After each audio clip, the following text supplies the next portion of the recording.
اس سے پیر صاحب کے کہنے کے مطابق ذرا بھی رعایت برتنا نہیں چاہتا تھا، مگر اب شام ہونے کو آئی تھی، وہ نہیں آیا۔ ایک لمحے کو تو مجھے یہ خدشہ ستانے لگا کہ کہیں وہ اپنی مہم پر تو نہیں روانہ ہو گیا۔ اماں اور بہن بشرا بھی پریشان ہو رہی تھی۔ میں اس وقت عمیر کی تلاش میں گھر سے نکل پڑا اور پورا گاؤں چھان مارا، لیکن عمیر کا کہیں پتہ نہ چلا۔ پھر میں جنگل کی طرف چل دیا، جس کے سرے پر وہ غار تھا جہاں عمیر کالی گاپ کی بدرو سے ہم کلام ہوتا تھا۔ وہاں پہنچا تو غار بھی خالی تھا۔ میں اب لوٹنے ہی لگا تھا کہ اچانک مجھے گڑراہٹ کی آواز سنائی دی۔ میں ٹھٹک کر رک گیا۔ میں یہی سمجھا کہ کوئی جنگلی جانور ہوگا، مگر پھر دوسرے ہی لمحے میں نے دائیں جانب کی جھاڑیوں سے ایک بلی نما جانور رینگتا ہوا دیکھا۔ میں نے جلدی سے اپنی حفاظت کے پیش نظر ایک بڑا سا پتھر اٹھا لیا، مگر پھر جیسے ہی وہ جانور قریب آیا تو میں اسے دیکھ کر بری طرح دہل گیا۔ وہ قبر میں سوراخ کر کے مردے کھانے والا ایک بجو تھا، مگر یہاں تک تو ٹھیک تھا، لیکن میرے خوف زدہ ہونے کی اصل وجہ اس کا مکروہ چہرہ تھا۔ انتہائی کالا سیاہ تھا وہ چہرہ، لال انگارہ آنکھیں اور ناک کی جگہ صرف 2 سوراخ۔ سارا چہرہ چیچک کے دانوں سے بھرا پڑا تھا۔ یوں لگتا تھا جیسے ابھی یہ چہرہ جلگتی سلگتی بھٹی سے نکالا گیا ہو۔ میرے دل میں فوراً کالی گاپ کی بدرو کا خیال آ گیا اور میں نے دل ہی دل میں آیت الکرسی کا ورد شروع کر دیا۔ تب میں نے دیکھا کہ اس مکروہ چہرے کی باچھوں سے 2 نوکیلے دانت برآمد ہوئے اور سرخ سرخ 2 شاخہ زبان باہر لپ لپانے لگی، اور پھر ایک غرائی ہوئی کھردری آواز برآمد ہوئی۔ اوے مورخ، تو ہمارا پیچھا چھوڑ دے، ورنہ میں تجھے تیرے گھر والوں سمیت برباد کر ڈالوں گا۔ تو نے ہمارا کرشمہ دیکھا نہیں، کس طرح تجھے ہم نے پورے گاؤں میں ذلیل و خوار کر کے رکھ دیا۔ اب بھی وقت ہے، اپنا جیون نشٹ نہ کر اور ہمارا راستہ کھوٹا نہ کر۔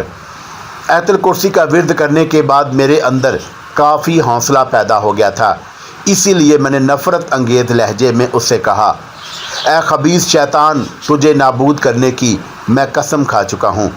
تو نے میرے معصوم چھوٹے بھائی کو بھی اپنے شیطانی جال میں پھانس لیا، مگر میں اب اس کا بھی لحاظ نہیں کروں گا۔ بول، کدھر ہے میرا بھائی؟ وہ میری بات سن کر گرایا، مگر میں ذرا بھی مرغوب نہ ہوا۔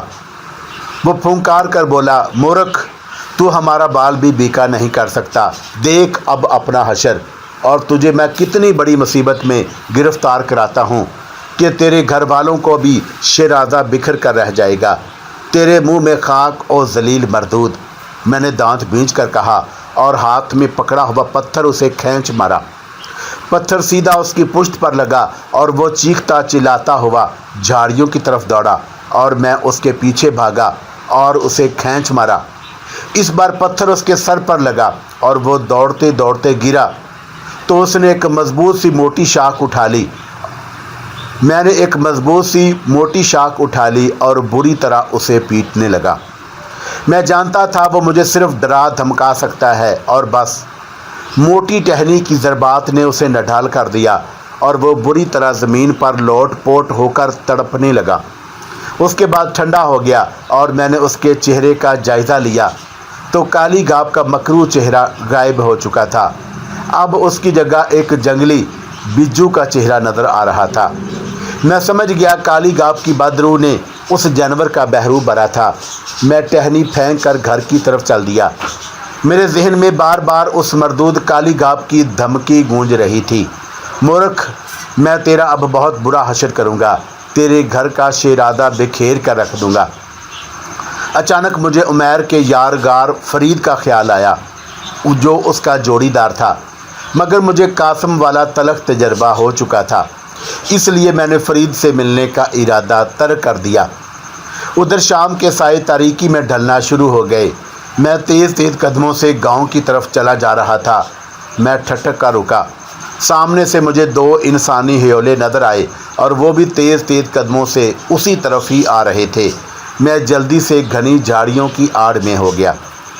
وہ ذرا قریب آئے تو میں نے انہیں دیکھ کر پہچان لیا۔ وہ دونوں عمیر اور فریدو تھے۔ یک بارگی میرا دل زور سے دھڑکا۔ پہلے تو میرے جی میں آئی کہ انہیں ادھر ہی پکڑ لوں، مگر پھر اپنا ارادہ بدل لیا۔ وہ دونوں جیسے ہی میرے قریب سے گزرے تو میں بری طرح چونکا۔ کیا دیکھتا ہوں کہ عمیر کے ہاتھ میں کوئی دراز شیشہ ایک کپڑے میں لپٹی ہوئی تھی۔ پہلے تو میں یہی سمجھا کہ کہیں یہ کالی گھاپ کے مردود وجود کی راکھ تو نہیں، لیکن ایسا نہ تھا۔ راکھ ایک پوٹلی میں بندھی ہوئی تھی، جبکہ یہ شے کچھ اور ہی تھی، اور میں نے ان کا تعاقب کرنے کا ارادہ کر لیا۔ چنانچہ وہ جیسے ہی میرے قریب سے گزرے، میں بھی جھاڑیوں کی اوٹ سے نکلا اور محتاط روی سے ان کے پیچھے ہو لیا۔ ان دونوں کا رخ اسی غار کی طرف تھا۔ میں چھپتے چھپاتے غار کے سرے پر آ کر کھڑا ہو گیا، کیونکہ وہ دونوں اندر جا چکے تھے۔ وہ دونوں مجھے جانے کیوں کچھ گھبرائے ہوئے نظر آئے۔ غار کے اندر داخل ہوتے ہی انہوں نے ایک چراغ روشن کر دیا، جو غار کے ہی ایک کونے میں زمین پر رکھا نظر آ رہا تھا۔ میں نے اندر جھانکا تو کیا دیکھتا ہوں، عمیر کا چہرہ فک تھا اور وہ خاصا پریشان نظر آ رہا تھا، جبکہ فریدی کے چہرے پر عجیب سے جوش کی سرخی تھی۔ اچانک عمیر کے ہاتھ میں تھمی ہوئی کپڑے میں لپٹی شے چھوٹ کر زمین پر گر پڑی۔ کپڑا کھل گیا اور سامنے ایک خون آلود چھرا پڑا تھا۔ میں دہل کر رہ گیا۔ اسی اثنا میں عمیر نے جلدی سے جھک کر اس خون آلود چھرے کو کپڑے میں لپیٹا اور پھر گھٹنوں کے بل بیٹھ کر اپنے دونوں ہاتھوں سے غار کی بھربھری مٹی کھودنے لگا۔ پھر جلدی سے اس نے کپڑے سمیت وہ خون آلود چھرا گڑھے میں دبا کر اوپر سے مٹی برابر کر دی۔ میں نے تشویش سے سوچا، کہیں یہ دونوں کسی کا خون تو نہیں کر کے آ گئے۔ ادھر عمیر نے کھڑے ہو کر فریدو سے قدرے درست لہجے میں کہا، فریدو، تجھے یہ اتنا بڑا قدم بلا سوچے سمجھے نہیں اٹھانا چاہیے تھا۔ ارے واہ، یہ تو نے خوب کہی، فریدو ہاتھ نچا کر طنزیہ لہجے میں بولا۔ اس وقت تو کالی گھاپ کے سامنے بڑا سعادت مندی سے سر ہلا رہا تھا اور چھرا تھامے اسے وچن دے رہا تھا کہ میں یہ کام اپنے ہاتھوں سے کروں گا، مگر وہاں جا کر تیرے تو ہاتھ ہی کانپنے لگے۔ وہ تو اچھا ہوا کہ میں نے تیرے ہاتھ سے چھرا لے کر جلدی سے پیر صاحب کا خاتمہ کر ڈالا۔ فریدو نے اتنا کہا تھا کہ میں سناٹے میں آ گیا۔ میرا دل جیسے دھڑکنا بھول گیا، میری کمپٹیاں سائیں سائیں کرنے لگی۔ اس کا مطلب تھا کہ ان مردودوں نے کالی گھاپ کے کہنے پر پیر صاحب کو بھی قتل کر ڈالا۔ میں نے سینے میں اٹھنے والی ٹیس زدہ تکلیف سے سوچا، مگر نہیں، میرا بھائی عمیر نے یہ قتل نہیں کیا، یہ ذلیل فریدو نے گناہ کیا تھا۔ میں نے خود کو تسلی دی، کیونکہ میں بہرحال اپنے چھوٹے بھائی کو قاتل کے روپ میں نہیں دیکھنا چاہتا تھا، وہ بھی پیر صاحب جیسے اللہ والے نیک اور عبادت گزار شخص کا قاتل۔ اتنے میں عمیر کامتی آواز میں اعتراف کرتے ہوئے بولا، یار فریدو، پتہ نہیں مجھے کیا ہو گیا تھا، مجھ سے پیر صاحب پر وار کرنے کو دل نہیں چاہا، میرے ہاتھ سے خود ہی چھرا گر پڑا تھا اور عین وقت پر مجھ پر جانے کیسی کپ کپی طاری ہو گئی تھی۔ ہاں، میں تجھے دیکھ رہا تھا، تجھے جیسے سردی لگ رہی تھی، پر دیکھ میں نے یہ کام کر ڈالا۔ وہ بدبخت فرید یوں فخر سے بولا جیسے کوئی بڑا کام کیا ہو۔ یار کچھ بھی صحیح، تجھے کم از کم پیر صاحب جیسے پرہیزگار شخص کا قتل نہیں کرنا چاہیے تھا۔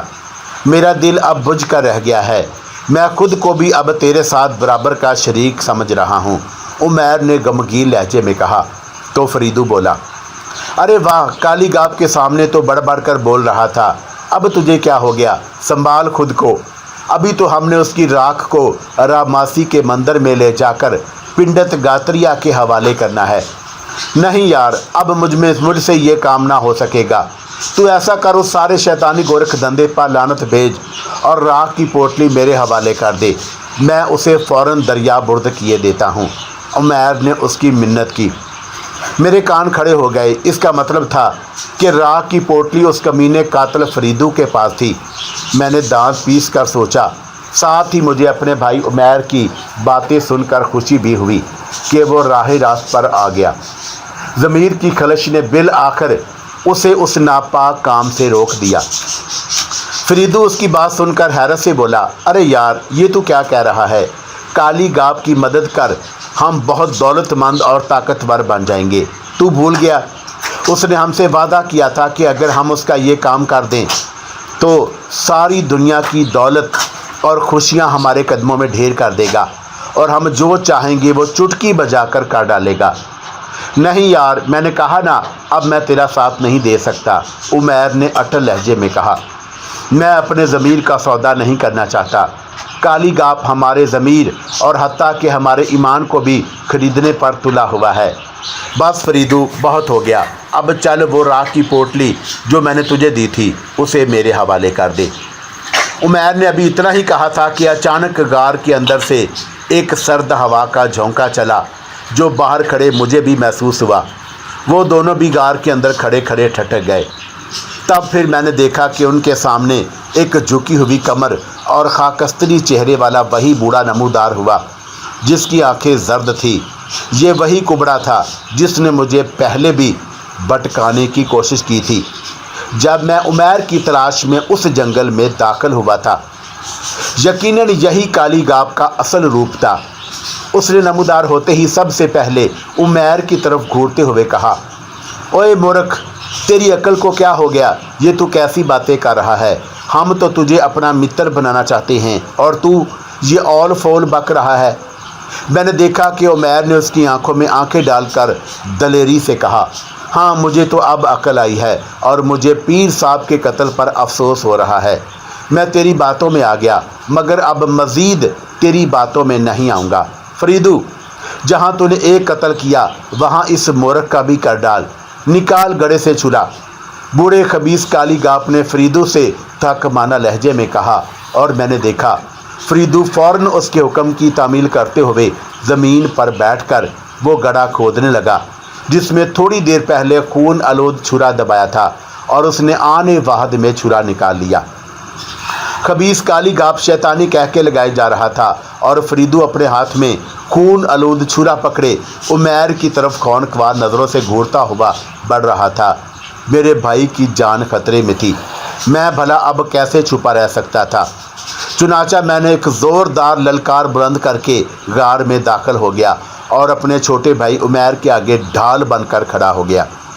کالی گاپ مجھے دیکھ کر یک دم دھویں میں تحلیل ہو کر غائب ہو گیا، جبکہ فریدو چھرا ہاتھ میں تھامے مجھے دیکھتے ہی اپنی جگہ پر ساکت کھڑا ہو گیا۔ میں تجھے زندہ نہیں چھوڑوں گا، مردود انسان، تو نے اپنا ضمیر ایک خبیث شیطان کے پاس گروی رکھ دیا ہے اور اس کے اشارے پر تو نے ایک نیک انسان کا بھی بے دردی سے خون کا ڈالا۔ میں گرجدار آواز میں اسے غسیلی نظروں سے گھورتے ہوئے بولا۔ وہ ایک لمحے کو پریشان سا ہوا اور اسے یہ پریشانی مجھے اچانک وہاں دیکھ کر ہوئی تھی۔ اس نے میری بات پر کوئی توجہ نہ دی اور پھر غسیلے لہجے میں بولا، تو تجھے یہ معلوم ہو گیا ہے کہ پیر صاحب کو میں نے ہی قتل کیا؟ ہاں، کیونکہ وہ تم جیسے شیطانوں کے آگے کانٹے کی حیثیت رکھتے تھے، مگر یاد رکھنا میرا کانٹا تم نہیں نکال سکتے، میں نے جوشیلے لہجے میں کہا اور نفرت سے اسے گھورنے لگا۔ میں نے دیکھا کہ اس بار فریدو کے چہرے پر سرد مہری چھا گئی اور آنکھوں میں خونخوار چمک۔ وہ دانت پیس کر یہ کہتے ہوئے میری طرف جھپٹا، تیرا کانٹا بھی میں ہی اپنے راستے سے صاف کر دوں گا۔ وہ جیسے ہی خون آلود چھری پکڑ کر میری طرف بڑھا، میں نے تاک کر اپنی دائیں لات اس کے چھرے والے ہاتھ پر رسید کر ڈالی۔ چھرا اس کے ہاتھ سے نکل گیا اور وہ پھرتی سے چھرا اٹھانے کے لیے لپکا۔ ہم دونوں بھائی اس پر پل پڑے۔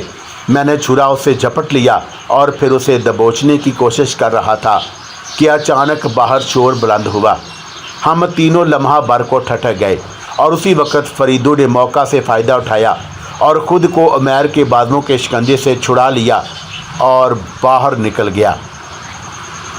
ہم دونوں بھائی غار سے باہر نکلے تو یک دم ٹھٹک کر رک گئے۔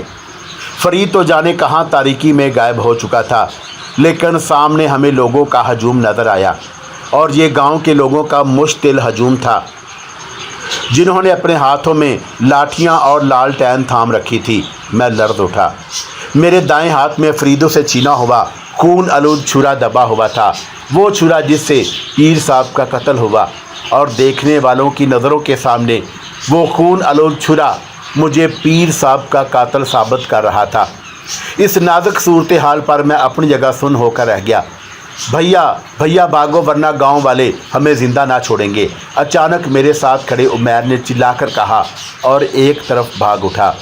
میں نے چھرا پھینکا اور عمیر کے پیچھے دوڑ لگا دی۔ لوگوں نے ہم دونوں بھائیوں کو پہچان لیا، اسی لیے وہ اب ہمارے نام پکارتے ہمیں للکارتے ہوئے پیچھے دوڑ پڑے۔ ہم دونوں بھائی اندھا دھند جنگل میں دوڑے چلے جا رہے تھے۔ دوڑتے دوڑتے ہماری سانسیں پھول گئیں۔ ایک جگہ عمیر ٹھوکر کھا کر گرا اور میں نے رک کر اسے سہارا دے کر اٹھایا۔ اپنے عقب میں دور مجھے روشنی نظر آ رہی تھی، جس سے اندازہ ہوتا تھا کہ ہم دونوں لوگوں کے مشتعل ہجوم کو بہت پیچھے چھوڑ آئے ہیں۔ عمیر، تجھے چوٹ تو نہیں آئی؟ میں نے ہانپتے ہوئے اس سے پوچھا۔ وہ بہت دہشت زدہ نظر آ رہا تھا۔ اس نے نفی میں سر ہلایا، پھر بمشکل بولا، بھائی جان، خدا کے لیے یہاں سے بھاگ چلو، ورنہ گاؤں والے ہمارا برا حشر کر کے رکھ دیں گے۔ وہ پہلے ہی ہم پر ادھار کھائے ہوئے ہیں۔ عمیر، دیکھ لیا نا، برے کام کا برا انجام ہوتا ہے اور اس کی لپیٹ میں دوسرے بے گناہ بھی آ جاتے ہیں۔ میں نے اسے یاد دلایا۔ ہم اب کہاں جا سکتے ہیں؟ تم نے تو ہم سب کو بہت بڑی مصیبت میں مبتلا کر دیا۔ اماں اور بہن بشرا کس کے سہارے جئیں گی؟ میرے لہجے میں اچانک تشویش آمیز تاسف در آیا۔ مجھے واقعی اماں اور بہن کی پریشانی ستانے لگی، مگر ہم دونوں بھائیوں کا گھر جانا بھی تو خطرے سے خالی نہ تھا۔ گاؤں والے شاید فریدو اور عمیر کے پیروں کے نشانات پر چلتے ہوئے غار تک پہنچے تھے، اور یہ عمیر اور میری بدقسمتی تھی کہ گاؤں والوں نے ہم دونوں بھائیوں کو پیر الہی بخش کے قاتل کے روپ میں دیکھ لیا۔ اب ہمارے گاؤں جانے کی راہیں بند ہو چکی تھی۔ پورے گاؤں میں یقیناً کوہرام مچ گیا ہوگا، کیونکہ پیر صاحب کوئی معمولی انسان نہیں تھے، وہ ایک اللہ والے اور نیک انسان تھے۔ پورے گاؤں کے لوگوں کو ان سے عقیدت تھی اور وہ دل و جان سے ان کا احترام کرتے تھے۔ بھیا، اب کیا ہوگا؟ گاؤں والے تو ہمیں ہی پیر صاحب کا قاتل سمجھیں گے۔ خاصی دیر کی اعصاب شکن خاموشی کے بعد عمیر نے پرتشویش لہجے میں کہا۔ میں اسے کیا تسلی دیتا، خود میری سمجھ میں نہیں آ رہا تھا کہ ان سنگین ترین حالات میں مجھے کیا کرنا چاہیے۔ مجھے بدستور خاموش اور پریشان پا کر عمیر نے اچانک کہا، بھیا، ایسا نہیں ہو سکتا۔ ہم پنچایت کے سرپنچ چودھری بشیر احمد سے خود ملاقات کر کے انہیں قاتل فریدو کے بارے میں بتائیں۔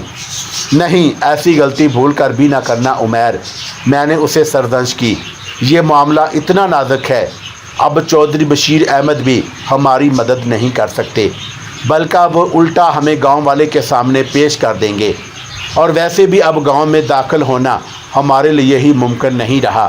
اب وہ ہمیں دیکھتے ہی ہماری تکا بوٹی کر ڈالیں گے۔ بھیا، تو کیا پھر ہم اماں اور بہن بشرا کو تنہا چھوڑ دیں؟ وہ حیرت سے بولا۔ ایسا کیسے ہو سکتا ہے؟ میں نے اچانک کہا، اور پھر ایک گہری سانس لے کر بولا، مجھے کچھ سوچنے دو، ہمیں آخر کیا کرنا چاہیے؟ میں نے فکر مندی سے اپنی پیشانی ملی۔ ابھی ہمیں وہاں کھڑے زیادہ دیر ہی گزری تھی کہ ہماری ٹھٹکی ہوئی سماعتوں سے ایک ہنسی کی آواز ٹکرائی۔ پر اسرار ہنسی کی آواز ہمارے عقب سے ابھری تھی۔ ہم دونوں گھومے تو سامنے نظر پڑی تو حیرت سے ہمارے منہ کھل گئے۔ وہ ایک 16 سالہ دلکش مٹیار رشیدہ تھی، مامے کجلے کی اکلوتی بیٹی رشیدہ عرف چھیدو۔ میں کیا پورا گاؤں اسے جانتا تھا، مگر رات کے اس سمے ایک گھنے اور ویران جنگل میں اسے یوں اچانک اپنے سامنے پا کر مجھے بڑی حیرت ہوئی۔ میں نے دیکھا وہ عمیر کی طرف بڑی مینکیر نگاہوں سے دیکھے جا رہی ہے، اور عمیر اس سے نظریں چرانے کی کوشش کر رہا تھا۔ تاہم وہ دوسرے ہی لمحے پریشان ہو کر بولا، چھیدو، تو ادھر کیا کر رہی ہے؟ اس جنگل میں تنہا؟ تیرا انتظار کر رہی تھی، تو باولی پر کیوں نہیں آیا؟ وہ ایک ادا سے بولی، اور اس کی کٹارا سی آنکھوں میں محبت کی سرکشی کسی جوار بھاٹے کی طرح اٹھ رہی تھی۔ عمیر خفت محسوس کرنے لگا۔ میں سمجھ گیا کہ دونوں کے بیچ کسی خاص قسم کا تعلق کے خاطر تھا۔ عمیر فوراً بولا، چھیدو، تو گھر چلی جا اور سن، میرے بارے میں کسی کو کچھ نہ بتانا کہ میں یہاں چھپا ہوا ہوں۔ کیوں؟ تو نے کسی کا خون کیا ہے؟ وہ ٹھنگ کر بولی اور اپنی کمانی دار بھومیں سکیڑ کر اسے گھورنے لگی۔ عمیر کے ساتھ میں بھی اس کی بات سن کر گھبرا گیا تھا۔ نہ جانے یہ کم بخت منہ پھٹ اور آفت کی پرکالا اچانک کہاں سے ٹپک پڑی تھی۔ ہاں نہیں، خون میرے دوست فریدو نے کیا ہے۔